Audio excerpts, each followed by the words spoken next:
Hi. So I'm Indira, and I work at the Helen Hamlyn Centre for Design in London. So it's in the Royal College of Art. And for the last year and a half, I've been working on a project, a VR therapy project, which included working with people with lived experience of psychosis in the co-design. So the project's called gameChange, and it's a virtual reality therapy for people with psychosis to make them feel more confident in everyday situations. They found that they did a recent audit. They recommend that people with psychosis and their families get some sort of psychological therapy. But when they did an audit of one of the NHS trusts in the UK, they found only 5% of people receiving it. And so we're hoping that this VR therapy will make it more accessible and more available initially in the UK, but hopefully it can go worldwide. So I don't know if people know what psychosis is, but I'll just read that's a mental health problem that causes people to perceive or interpret things differently from those around them. So it might involve hallucinations or delusions. So this could be really strong beliefs that aren't true, or it could be hearing voices, seeing things, or even sort of touch and smell hallucinations. And this can happen for a number of reasons. It can happen with schizophrenia, with bipolar disorder. It can happen with certain diseases like Alzheimer's and due to sort of drug and alcohol. And people with a diagnosis of psychosis often find it difficult to go out because they feel very anxious about being outside in social situations. This can be because they fear for their own safety, or they fear they might have an episode and for the safety of others. They sort of interpret how people are looking at them, which could be threatening. So there's a lot of reasons people do get anxious. And this can lead to social isolation, which again in turn leads to further medical problems or more physical problems. So the gameChange project, it was actually funded by the National Institute of Health Research in the UK for £4 million. It's a 3-year project, currently in its second year, and at the moment it's in clinical trials with 332 people. It's actually being led by the University of Oxford along with the Oxford NHS Trust. And as you can see, we've actually got quite a lot of partners working on it. I've been working on the design and development side, so we've mainly been working with Oxford VR, who are actually building the application, with the McPinn Foundation, who are sort of advocates for people with mental health, and with Oxford, with the psychologists at Oxford. But we've also worked with the NHS Trusts and the other groups in the partnership.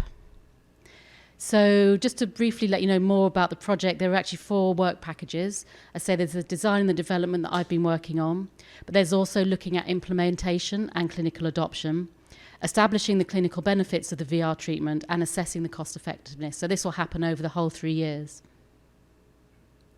Let you know a bit about the Helen Hamlyn Centre for Design. I'm based in Battersea. It's sort of in the Kensington area of London. It's the Royal College of Art is, I think, one of the only postgraduate only colleges in the world looking at art, but also mainly a lot around design as well.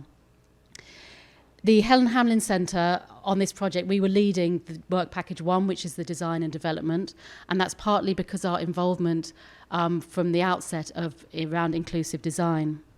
So the centre itself is about 30 years old and was established on the sort of ethos of inclusive design, and it came out of ideas that have been going on for sort of decades, but in the early 90s people sort of got these together and sort of called it inclusive design.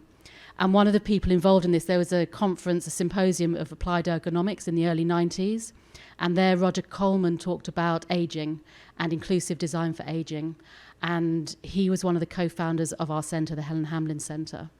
And it was really the idea that as there weren't very good facilities and good designs for older people, and how could they bring in young designers to work with older people, do co-design to create better designs and better products. And this has grown over the years, so now there's sort of areas in healthcare which I'm working in. We do a lot of work with neurodiversity and sort of different areas, but it's all about inclusive design, including people in the design process. And we publish a lot of our findings as well and make them available to people. So we try and sort of keep things open so it can sort of further knowledge. And just a couple of the other projects there I thought might be interesting to talk about that we've done. So there's one called Design in the Mind. So this is the Wellcome Foundation in the UK. And they've got a hub which is trying to be inclusive and get people working and engaging. And so a colleague of mine, Natasha, did some work with them to include the sort of the neurodiverse people in they wanted to improve their approach to how to work with people with neurodiversity in engagement. And another one was How We See, which was working with the RNIB. And this was looking at inclusive design to help increase public understanding and attitudes towards eye health through the experience of the sight loss community. So that's the URL for the centre, and also I put in the URL underneath for, we publish a yearbook online at the moment, it's the 2018 one, but it shows all the different projects that are going on in the centre. So it's quite an interesting read to see what we've been working on. But now I'll go back to gameChange, and if I can, I'll see if I can show a video that sort of explains some of gameChange a bit. Just a minute.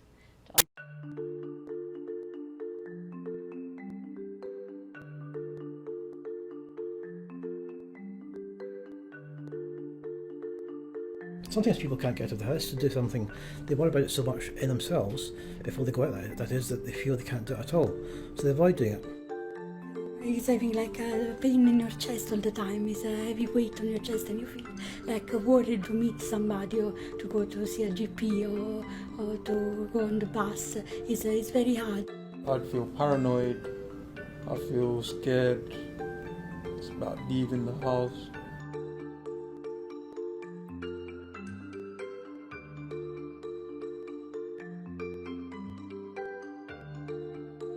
It should be a good way to try out the things that you're scared of and sort of like learn that it's not as scary as it actually is. I would say try and give it a go, and you can do it in your own pace, and you can change, you can stop when you like. Yeah, I'd never done it before, so the first time I tried it I was like, whoa, this is really good. So it's fun. It's a fun thing to do. It's a fun concept. You put on the headset and you can see and you can hear all these different situations. So you use the virtual reality to help you with your thoughts and feelings and your confidence, and then when you go back into the real world you might feel a bit better. And I'll say you're in this shop situation and then you start having some kind of worry, and then I don't know, you find a way within the VR to overcome that worry. And maybe like when you're in the real world you have the exact same worry and you're like, right, what does I do in the VR? Oh, I did such a thing. And then you can try in the real world, so you practice it over and over again in the VR.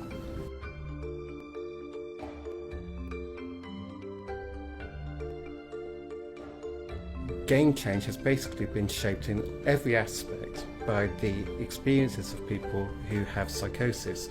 So fundamentally, people with lived experience have been involved in every area of the study, and they've been enormously influential.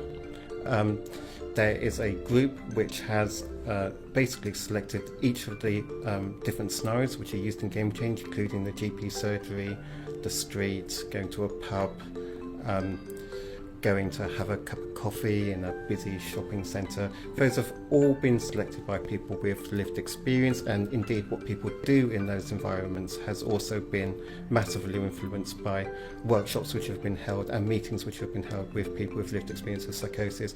So I think people with lived experience, I've just been astounded really by how much influence they've had, and it's been a pleasure to see just how quickly and how far things have come.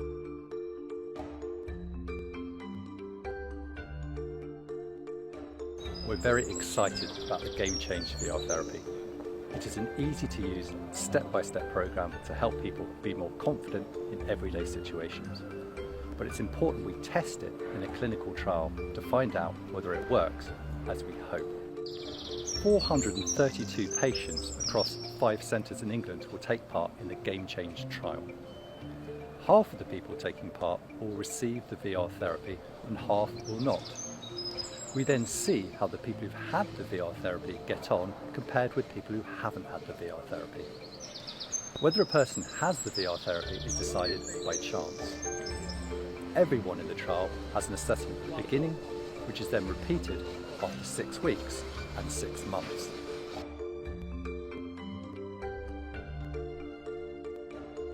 By the end of the gameChange trial, we will know whether we have a powerful new treatment for use with patients across the NHS.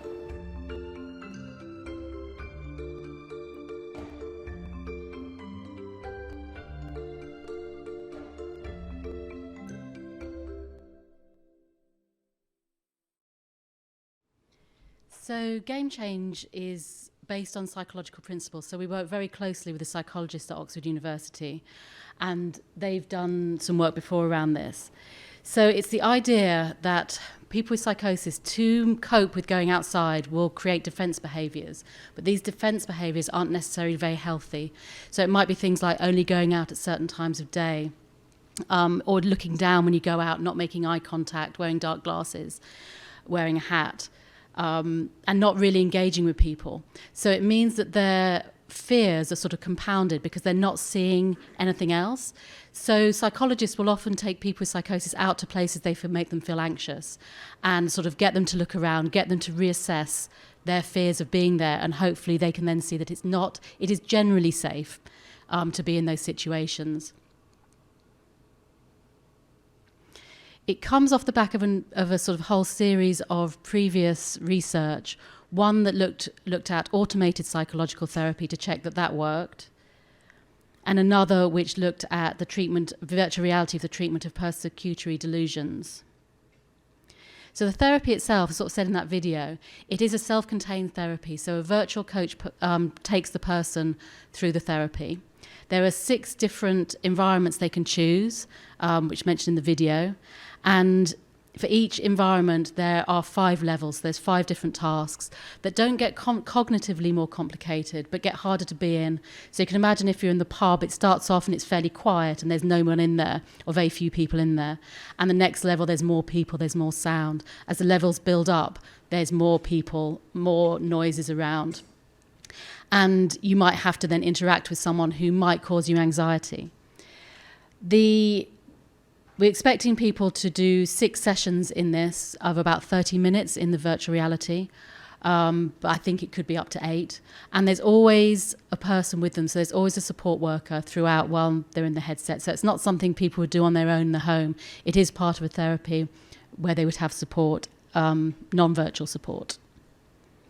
And there are advantages to this. I don't know how many people here have used VR, but we often respond to it as we do in real life. So it means if we've created these environments, people will respond to them as they would in real life and feel those same anxieties. But it lets people try things out in a safe space and try out different ways to cope with that anxiety in this safe space. And they can repeat it as well. So if it's something particular that's worrying them, they can just repeat that particular task. So now I'm going to talk about the co-design. So, as I said, we led Work Package 1, the design development, because of the history of our work with inclusive design and co-design. So it was really important for the development of this that it was the usability, it was engaging, and it was scalable. Those are sort of the things that would make it a success. And so for this, we worked with people with lived experience of psychosis. We worked with the psychologists, but we also worked with the developers as well. And it was sort of the criteria for designs were, did it meet the psychological principles of a therapy? Was it actually, we could build it in VR and we could build it in the time frame? We had a year to design and develop the VR for the clinical trial. And is it engaging? Is it relevant to people with psychosis? And it turned out to be quite an iterative process, which we didn't realise at the beginning that that's how it would be. We were doing the designs and building the product sort of at the same time, going through sort of multiple groups of people to get to that point. And so it sort of built up slowly from around June 2018, and we delivered the designs in December 2018 so they could be built out by the developers. This is a work in progress diagram. I'm trying to work out the structure of how we did it, and these arrows aren't quite right. When we first started, we knew we were going to have a lived experience advisory panel, and we knew we were going to have a workshops. But the rest of the sort of structure developed in the first month, really, as we got to know what we needed and how it worked, and it ended up working quite well. So I'll go through. We created 6 groups in the end that all worked together and separately, so they could meet separately and then feed into each other's groups. So the first one that we knew about was the Lived Experience Advisory Panel, and we were really lucky to work with the McPinn Foundation, one of the partners on this project, because they put together this panel, and it's running over all 3 years. It's working on all work packages, so it's people who are really invested in the project, who know the project, so there's continuity across the whole lot, and they meet 3 to 4 times a year. And they also, well, the first year though, we met with them 5 times, and they worked on, and I also had access to them remotely through the McFim Foundation. So I sent a couple of questionnaires to get more information and more sort of feedback. So you can see the questionnaire here that I designed with a psychologist, asking what sort of characters people would find would cause them anxiety. Sort of, we need to find out things like that. So that was really helpful. And then we ran the workshops as well. So we knew we were going to run 6 workshops, 5 in the cities where we were running the clinical trials, and 1 in London. And these workshops would be people with lived experience of psychosis would come. We had quite a range of ages, of backgrounds, of male and female, because we wanted to get as many people as possible involved in this. And in the workshops, I'm sure most people here have been to sort of workshops, it was lots of post-it notes, it was any idea was fine, you know, nothing was wrong. And then we sort of gathered that all together. But then this was something we didn't plan for, was creating a working group. And this was partly because we had our design time shorter than we initially expected, and we wanted to get as much input as possible with people with lived experience. So the working group was based in London, and it had a number of people with lived experience of psychosis, plus us as the designers, the psychologists, and people from Oxford VR, the developers. And so while the workshops, it was sort of anything went, this was far more, can it be done? Is it relevant? And does it match the psychological principles? So having all those people in the room together meant that any idea could be discussed by all the relevant people, which meant we could really work through ideas faster. So when we had to get them signed off, we knew they'd already been checked by people with lived experience, by the developers. As designers, we'd check them, and with the psychologists. And there's an example of this. One of the tasks was going to be catching balloons. And then the developer said that's actually quite hard to do in virtual reality because you've got the physics of a balloon and the string looking real and then the person catching it, and in the short development time. So we knew we had to get rid of that idea. So that could happen really quickly. And then we had partners meetings. You can see the partners here who attended those. And this was where we presented the designs. We could discuss them. We could see what worked for everyone, what didn't work. Ideas could get signed off. The deciders on the project were the psychologists from Oxford University, so they would be presented with all the designs. But there was a lot of discussion. It wasn't like they said, yes, we're having that. No, there's a lot of discussion around each of the designs in those meetings. And the other parts of the structure that I'm not going to talk about in detail was the subgroup and the implementation team. And the subgroup really was, there was 3 of us. I met with, on the phone, with someone from Oxford, one of the psychologists, and one of the developers from the development company. And it was just a weekly phone call where we could ask questions of each other. We could give information to them that they could disseminate through their organisation. And it was a quick way of getting messages back and forward between the different organisations. Oh, and I'd also talk about, we had an implementation team, which is sort of the same people, but that was actually running through how the designs would work and creating the design documentation. So I'll go into this in more detail in a bit, but this is just on the design of the coach, all the sort of show how iterative it is, all the ins and outs and all the different meetings that happened to get the design of the coach and the script of the coach. But so I'll go back into this in a minute. So we started with the fundamentals of the design. This was the psychological principles, thinking about presence, all those sorts of things. So that's sort of our first thoughts when we started work on this. And then we had first decisions. So this was, one of them was the environments, which again I'm going to talk about in a minute, how the Leap worked on creating the environments. But it also was then looking at the environments and putting them into a matrix to make sure that there were psychological principles to match each environment. So the pub environment was about people being in a situation where they didn't know what would happen. So we need to make sure that was ticked off. But they could also match other environments, like people being, other psychological principles about people being close to them, being a problem, and noise, that sort of atmosphere being a problem. So I don't know how many people here have run workshops and designed them. Got to see a couple of nods. It was pretty much as you would run most workshops, but because people have had lived experience psychosis and we needed to be aware and of that. There were a few things, so we made sure there was always a quiet space people could go to. So we had the main area and then a quiet space. The psychologists came with us to the workshops who work with people with psychosis regularly. So it meant that they could really describe the projects and talk about the psychological principles, as well as be there if people were feeling anxious and there was someone you could talk to about that. The agenda, I would always have set aims for each workshop of what we're looking at. And I'd do an agenda, but I'd keep it quite fluid because you're never quite sure how much you'd get through, so you'd have to think of maybe new ways to get the same thing you wanted. So it stayed fluid throughout. And so quite a few, so I'd create quite a lot of things, but then not use them. But that was quite interesting. And then the other thing was we had needed space for people to bring their family members or their support workers if they wanted to as well. They could be part of it.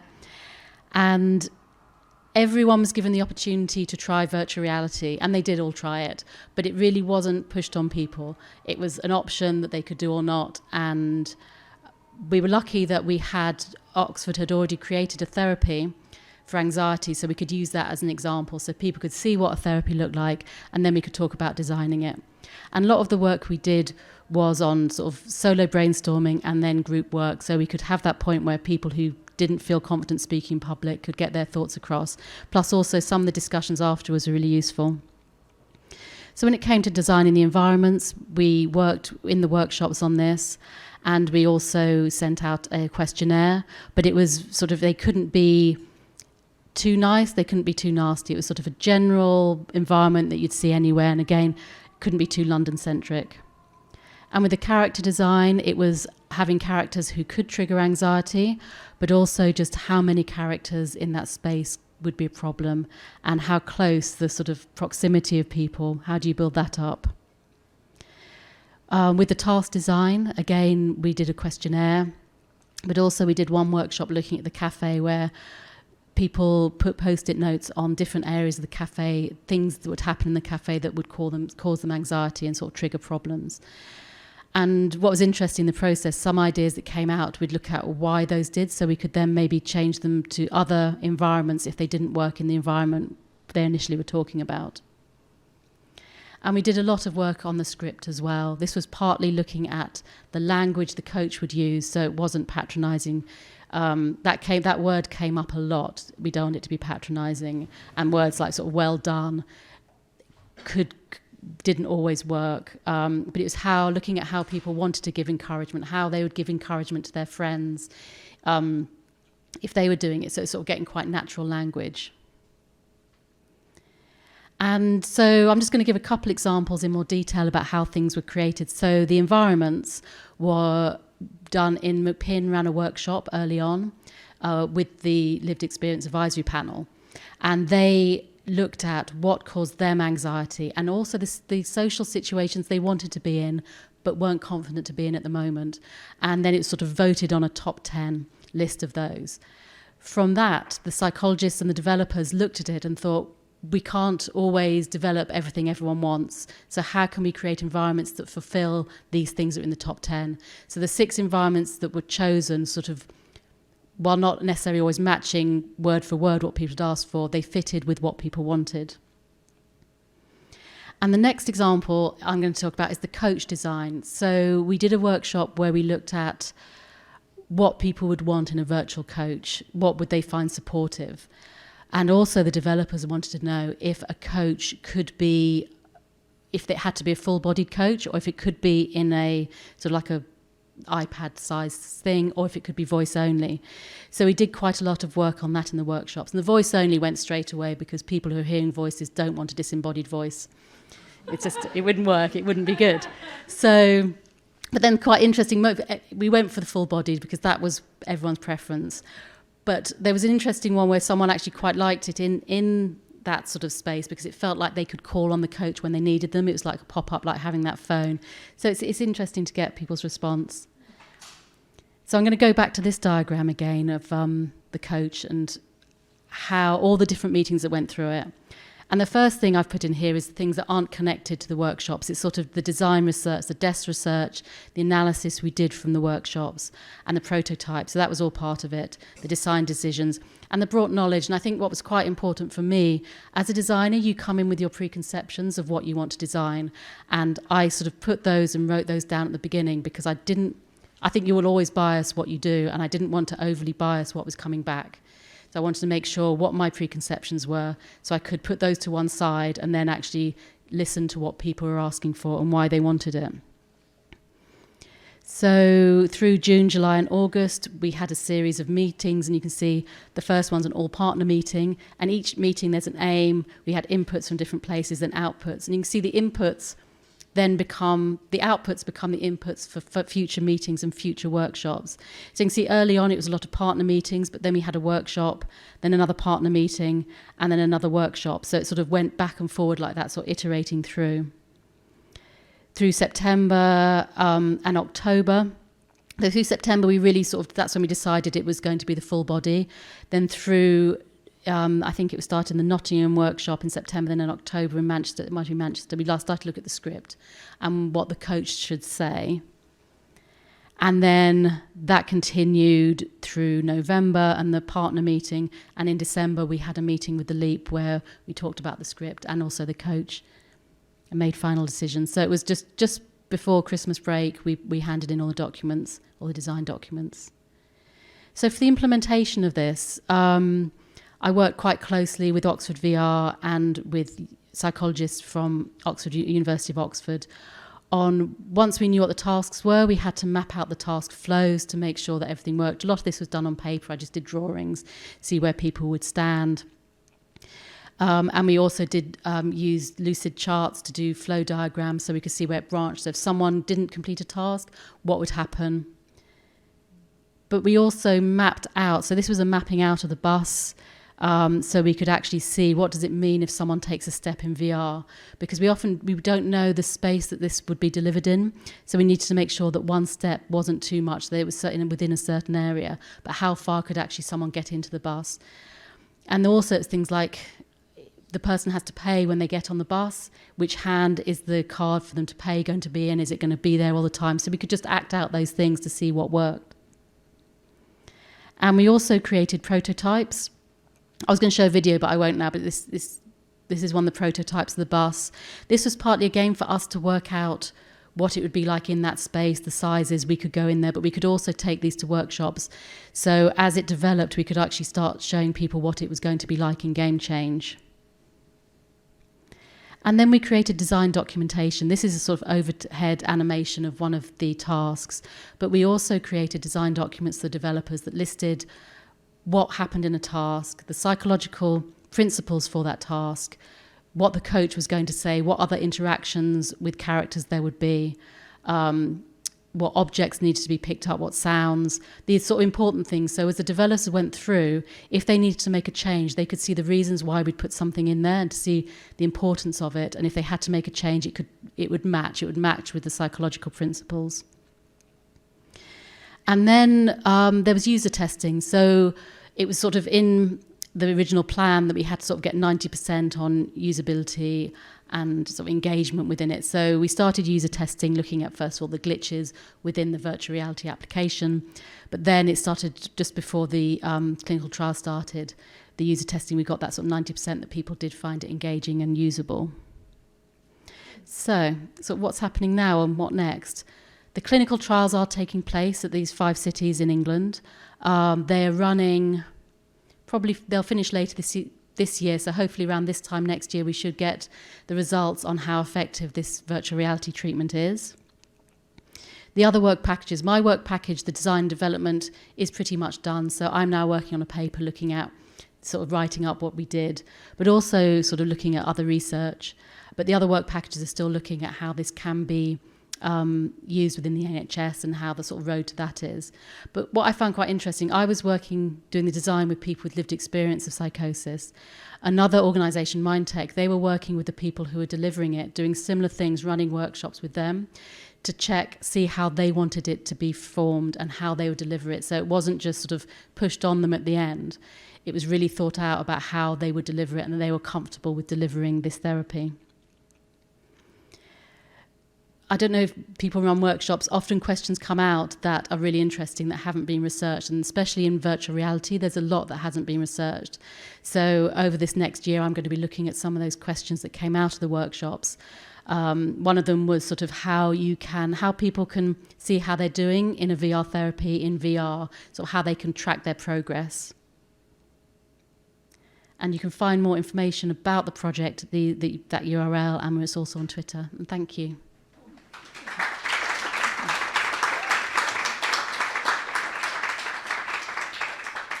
Thank you very much, Indira. Now we're going to open up the floor for questions from the audience. We've got like 15, 20 minutes, so go ahead. Who's got questions? Yeah, go ahead, stand up, say your name, and speak into the mic. Hi, I'm Johnny. I do user research myself. Very interested in how you were able to get that discovery phase, get that user, understanding the user needs in a way that did not invoke trauma. I could imagine how this could be a traumatic moment to ask, what are these trigger points? How did you kind of get that information and make it in a way that you'd make sense of it? Yeah, I mean, it was very important that people felt comfortable in the workshops. What I also realised that people who have had psychosis were really invested in finding a treatment for this because they've been through it, and so they were quite keen to do this. So McPinn Foundation sort of put out notices to find people, so they knew what was going to happen when they came. As I said, we put things in place that people could leave at any time. People could bring their support workers. It was having that safe space. We also, if people didn't want to speak, we would work with them when they're writing, doing their brainstorming, so we could speak their words for them if they didn't want to speak them themselves, so they could get heard. We had places where people could just put up post-it notes if they didn't want to speak, so everything was captured. And I think having the psychologist there meant that there was someone they could talk to, because it is, I mean, virtual reality anyway can cause problems for people. You can get motion sickness, there can be different things. But it was making sure that there were things in place that if something was triggered, there was the support there for them. But actually through the process, as I say, everyone did try it in the end. And I think everyone, though not everyone liked it or thought it was good, none of them found it a negative experience. Hi, my name is Joel. I'm a product designer, and I know that in app development, there's a lot of like give and take. So I'm wondering if there are any things about gameChange that still keeps you up at night. Not anymore, no. It's been a while. I mean, you do get quite invested in some of the ideas that can't be made. And when you're developing, particularly because it was such a short development time, things couldn't go in. But in a way, that's led to research. And one of the things that came out that we couldn't put into VR, which was how could people sort of record what they're going to do. We actually ended up doing an extra workshop looking at the treatment outside VR, how it was delivered, and the materials, written materials that people could do. So there's often a way, if you can't use it in technology, some of the work went into non-technology and sort of creating a booklet where people could write their thoughts, because some really interesting things came out of the workshop around that, which had been a shame not to include, but we could include them in the end, non-technology. Hi, I'm Sonia. I'm a software engineer. So I was wondering, given that the problem that you're trying to solve is very complex and broad, and the solution that you delivered is very detailed down to where the user is going to stand, were there any assumptions that you had going into the design or development phase which were later proven to be incorrect, or any edge cases or blind spots that in retrospect you realized that you had missed? I think we'll know more at the end of the trials if there's something we've really missed on. Because unfortunately, I keep sort of saying how the trial's going, and they can't tell us because it's trial, and they won't. They have to keep that secret. I think going in, I definitely had assumptions, because you come in with a design background and you're used to making in a certain way, and particularly VR comes a lot from gaming and sort of those sort of thoughts, but it's very slow. I don't know if anyone's tried a therapy VR. And here I tried a PTSD one as well, and they are very slow. It's not about sort of action, and it's about people staying in a space and them having to be there. And I suppose the other assumption is you have all these visual ideas that you want to implement, but actually when you're working with people with psychosis, you have to be really clear what is meant to be there, because with the hallucinations, it needs to be clear that this is what you're meant to see. So we had to make sure that we didn't use sort of colours or sounds in a different way, because we were going to sort of use colour to represent things and different sort of points. But actually, you need to keep it quite simple, or quite not simple, but quite realistic in how you do it. Yeah. Hi, I'm Stephanie. I'm a UX researcher. I have 2 quick questions. One, it might be the limitations of VR. I don't know a lot of VR, but it didn't look hyper realistic. But I wonder if there's a benefit to that and making someone feel more safe in the space. What's interesting in VR, and I don't know if this will change as VR is used more and more, is it's more important that it feels realistic than looks realistic. So it actually triggers your mind even if it doesn't look that realistic. What's interesting with the gameChange therapy is it is actually a lot more realistic than a lot of other therapies. But when we were doing the workshops, what people didn't like was when the movements were wrong and the facial expressions were wrong, and they were far more important than, say, what the environment looked like. So I found that was quite interesting. And then my second question is, were there levels? You were saying that people could track how they're doing, like how far you stand from me. Does that get closer, or anything that as you progress? Yes, so there's a cafe where you're in a queue going to order a coffee, and that definitely, so when you start, you're there on your own, and then there'll be people behind you and they're closer to you. So it is that sort of thing where there'll be more people and they'll be closer to you as it goes on. Xian? I want to say a quick hi to Thomas, who I know is creeping on the streaming. Definitely couldn't miss your wonderful presentation, Indira. So first of all, I want to thank you so much for sharing. I feel like I learned a lot. I don't know about you guys, but anyway, I am always curious, and I think, first of all, the fact that this is sort of what I always tell developers, corporations, that they need to work with the populations in need closely. And I mean, and it seems like you created so many layers of protection and really tried to embrace feedback. I'm curious, what was something that you were surprised by, or that you would take into a future situation that you learned from? I mean, obviously it's 6 months you had, so I'm sure there were a lot of learnings, but I first want to commend you. I'm curious who came up with this. Was this your idea? Was this a group of people saying this is the best way to do this? But it was actually, the head of my team came up with the idea for the working group. I think that was probably one of the things that for me was the best thing that came out of this, and I would definitely do again. We hadn't planned it at the beginning, and it meant that people with lived experience of psychosis were involved throughout the design process. So it wasn't coming in at set points and sort of testing things or even sort of asking for ideas. It was really became that point where you're part of a team all working together with the psychologists and the developers, and we all got to know each other. We had the same people often coming every week, and I think you need that continuity. You need lots of different people because you need lots of different voices, but you also having that one group, that is something I'd definitely do again. And also even just the weekly calls. I know it sounds really small, but just having weekly calls between the developers, the designers and the psychologists meant we could get questions answered really quickly, and they could go back to people in their organisation who'd quite hard to get hold of sometimes, and we could get information back. So I think those are the 2 things that for me worked well that I didn't expect. That's wonderful. Bravo.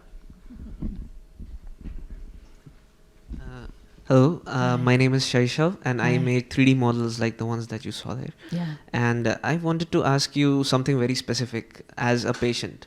So for example, there must have been some very generic levels for everybody. and there must have been some very specific levels. So I wanted to ask you if you can give us an example of each of them.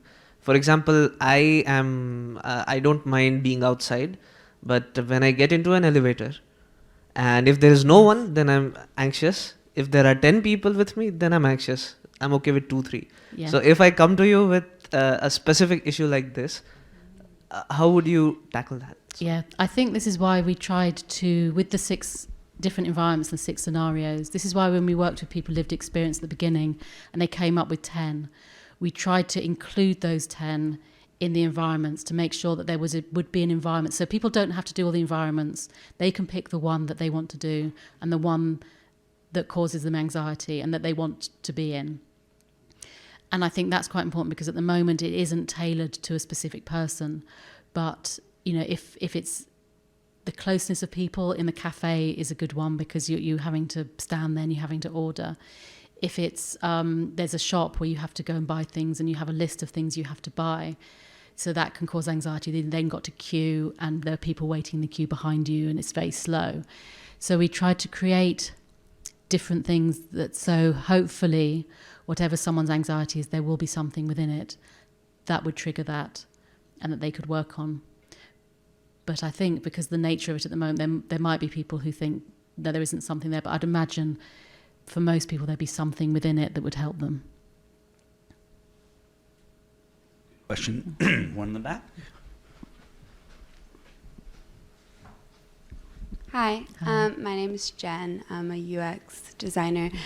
So I'm curious about, this is about accessibility, but I'm curious about actual access. What about people who are neurologically diverse but have a lower income level or don't have, their access to mental health care is not ideal. So do you have a contingency plan for I those suppose people? this is slightly different to the US because this would be delivered within the National Health Service. So it's free at the point of entry to anyone. But saying that, even the National Health Service, as I said, there's only 5% of people getting psychological treatment now. And it isn't always easy to get mental health treatment within the NHS. You have to, you'll go to see your doctor. You might have to wait months to get treatment. So it isn't sort of all great over there that you get it straight away. And if you have money, of course, you can get it straight away. But I think with this treatment, we're hoping because it's relatively cheap, because it doesn't have to be recreated for each individual person. It's in a headset. It'll be peer support workers, because this actually came out of working with people with lived experience. They wanted peer support workers to deliver it. So they're recruiting peer support workers for that. So hopefully it means that this treatment there will be this treatment for more people, because at the moment, psychologists try to take people out, but again, it's quite limited about their time. So there shouldn't be a restriction on this going out into the NHS, though I haven't the people doing the cost evaluation looking at that. I think that's right. It's really important we have these different work packages with different expertise so they can actually see how it will work and what the costs would be for each NHS trust and how many people it could reach. So a follow-up, putting economics to the side, a major issue a lot of these people face is leaving their house. Yeah. So they would have to leave their house to access VR equipment at a mental health care facility. Is there a contingency plan for that? This is what I'm not quite sure. So as Mindtech were looking at how it's going to be delivered, and when I was going to the workshops, they were talking about delivering it in people's homes or where they would deliver it. So I'm not sure what the final decision was on that, whether it could be taken to people's homes. That there are things around that, would they have the space, would they have the privacy to do it, you're using their electricity. So I'm not sure what the final decision was on that. Okay, thank you. Thank you. We have a question from the live stream. How can this type of VR therapy be applied to individuals with autism? That's interesting. It's not an area I've particularly looked at, but I know there's a lot of work going on with autism and virtual reality. I've just been to a symposium in Nashville this weekend, and there was someone talking about a a therapy they've developed because they worked with their child who's autistic and realised that through virtual reality, he started to play more and could learn about how to respond to facial expressions. So there is work going on in this area, and it is one of the sort of big areas for virtual reality. Hi, I'm Aurelia. Hi. It seems like with this user group, you had to be very, very careful and did a lot of testing. I was interested in how you tested the script and whether you, with this user group, did you have to test more often and more carefully because they were, with disabilities? I wouldn't say we had to do it more often. It was just to try and get a really broad amount of people from around the country. So that's why we did it at multiple places. So we could see how people in Manchester thought and what people in Nottingham thought. So it was that idea that just to get as many people with lived experiences input so we could start to really see patterns and make sure that it wasn't just one person who thought this. This was a reason and why those reasons were. With the script, it was interesting because the first time I did a workshop on it, I basically just had a series of questions that I asked people to first of all write down on post-it notes. And they're questions like, if your friend was having a hard time, what words of encouragement would you use to help them? What words really you don't like if someone's trying to encourage you? So it was really sort of basic questions around, not necessarily even in a therapy, but just in general life, how would you want encouragement? How would you encourage others? This then, we did the same when we went to, I think it was Bristol. We did those similar questions, but then I also created mock scripts that people could then fill in. So at the end, they started to write their own scripts. Again, we then did a sort of a partners workshop where we went through all of this and with the script writer and worked out. Then we took the script to the Leap to get their input on how they felt it was. Again, it was the most important thing was it wasn't patronising. It made people feel it was their therapy, not they're sort of being forced into things and sort of slightly false, which again can be hard when you've got a virtual therapist who has got a set sort of script to say. So it's really important to get that tone of voice right.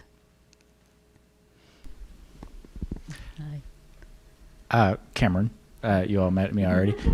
The use case you're describing seems like it actually is just kind of good for a lot of people, especially anxiety, right? Like so many people experience anxiety. And I'm wondering if the principles that you identified are universal principles. So for example, or could be, more broad than just psychosis. Do you think that I'm curious what you think of that, and also if there was anything that was specific to psychosis that would not translate well to a general population. I don't know if I'd be fully able to answer that, not being a psychologist, but I know that a lot of it is around social anxiety. So it's interesting you saying about the elevator earlier. The therapy that we showed people that they're developing, they're doing the study at the moment, included an elevator, so it was for anxiety. And the ideas behind this are psychological principles that psychologists use for therapy. So one of them also was mirroring the idea that someone does it ahead of you and then you copy what they've done. So it used a lot of general psychological principles. But to be honest, I wouldn't want to answer fully, not being a psychologist. Sure. I had a couple other questions, if I'm not, if I'm okay. So the methodology you came up with sounds very similar in a lot of ways to like lean methodologies and like design sprints. Did you look at those as examples, or would you consider using more formalized methodologies from like user-centered design or feedback and that kind of thing, lean design, etc.? Yeah, I mean, this originally we'd planned to use a double diamond approach, which would have worked well, probably because our time was cut short. We ended up with a more iterative approach. But I've got a development background, so I quite enjoyed that iterative approach and found that having that constant, because we had to go between the different groups, having that constant feedback loop meant that it's just this slow design built up over time. I think it worked well for this project. It might not work for every project, but for me, it worked in that we got the most input from people with lived experience, and it was a way that we could bring everyone together as well.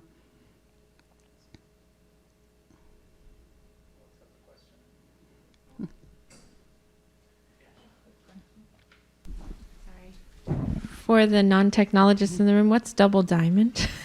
It's a user experience. Sort of, you've got diamond up and down, and then another one.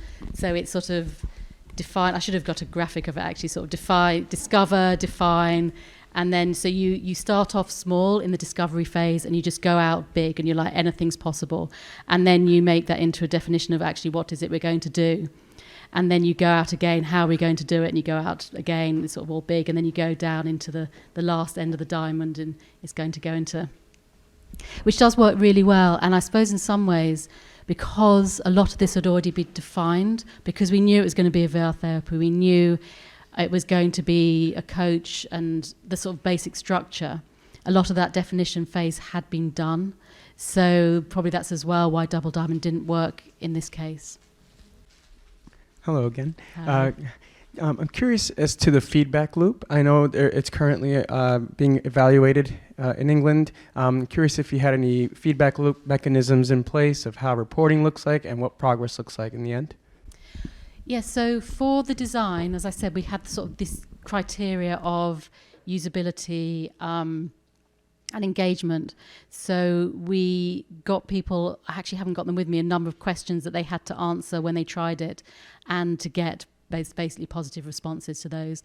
And it was things like, if you haven't used it for a while, is it easy to come back to? If you make a mistake, is it easy to rectify? That, you know, you can work out quickly how you're going to do that. So that was on the design side. We had sort of very definite, almost like usability questions. With whether the therapy works or not, we won't know until the end of the trial, because we're hoping it will. And there are previous trials, that's the ones I mentioned in the talk, and there have been other ones, have shown that this therapy can work for mental health therapies, but we'll see if this one does.